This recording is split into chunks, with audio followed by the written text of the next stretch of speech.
আসসালামু আলাইকুম দর্শক, সবাই কেমন আছেন? আশা করি সকলে ভালো আছেন, সুস্থ আছেন।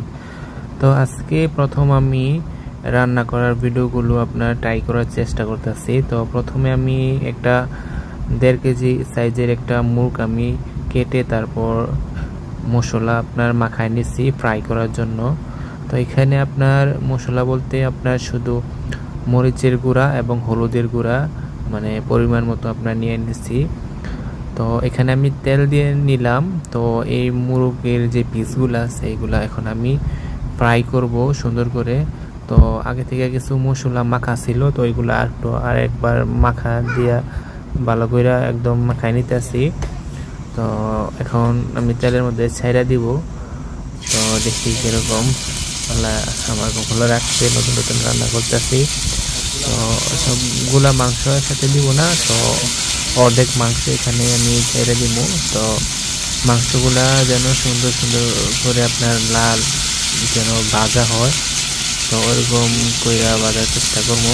তো আসলে মাংসটা যদি ভালোভাবে ভাজা না হয় তাহলে কিন্তু আপনার এই মাংসটা কিন্তু খেতে খুব একটা ভালো লাগে না। মানে মুরগের একটা আলাদা একটা গ্রান আছে না, ওই গ্রানটা কিন্তু আপনার থেকে যায়। তো যার কারণে আমি মনে করি যে মুরগির মাংসটা আগে ভাইজা নিলে আপনার যে গন্ধটা আছে, যে আলাদা একটা স্মেল আছে, ওইটা কিন্তু আপনার থাকে না। তো সবথেকে ভালো হয় কি যে এই লেবু আপনার চিপটা মানে আগে দিয়া লইলে 2টা বা 3টা পিস, তাহলে সবথেকে বেশি ভালো হয়। এই যে গ্রানটা আছে এটা থাকে না। তো আমি তেলটা একটু এদিকে কইরা আপনার বাইজা নিলাম। তো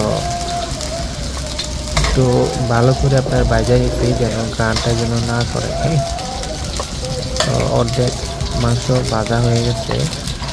এই মাংসগুলো আমি একটা পাত্রের মধ্যে উঠায় রাখতেছি।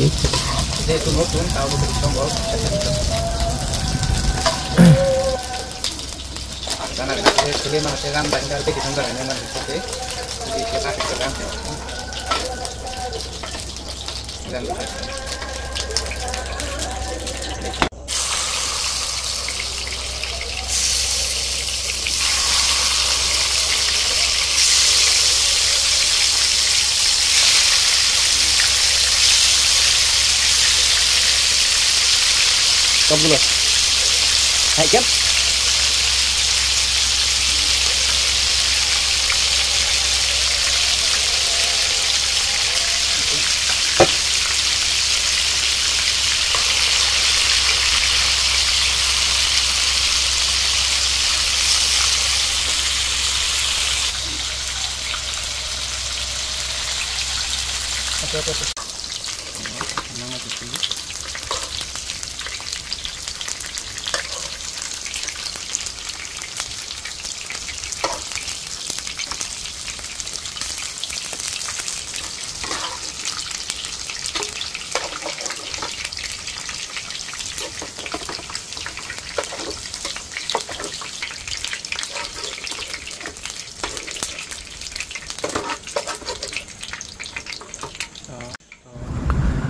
তো এখন আমার মাংসগুলো ভাজা হয়ে গেছে।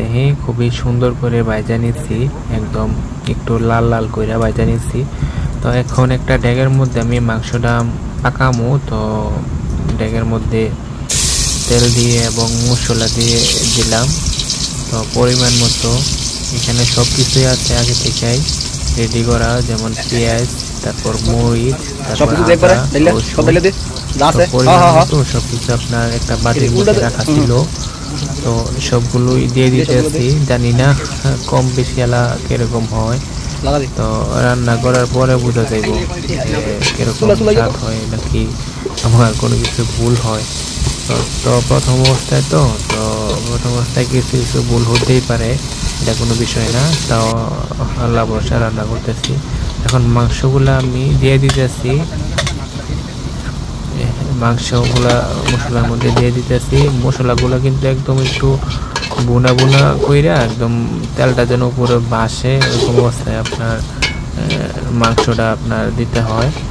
তো মাংসটা একটু নাড়াচাড়া করে দিতেছি। তো এখন আমি হালকা একটু পানি দিয়া তারপর ডাইকা দিমু। তো একটু পানি দিচ্ছি, এখন ডাইকা দিব। হ্যাঁ, দেখা যাক, আল্লাহ ভরসা। আশা করি খুবই ভালো হবে মাংসটা।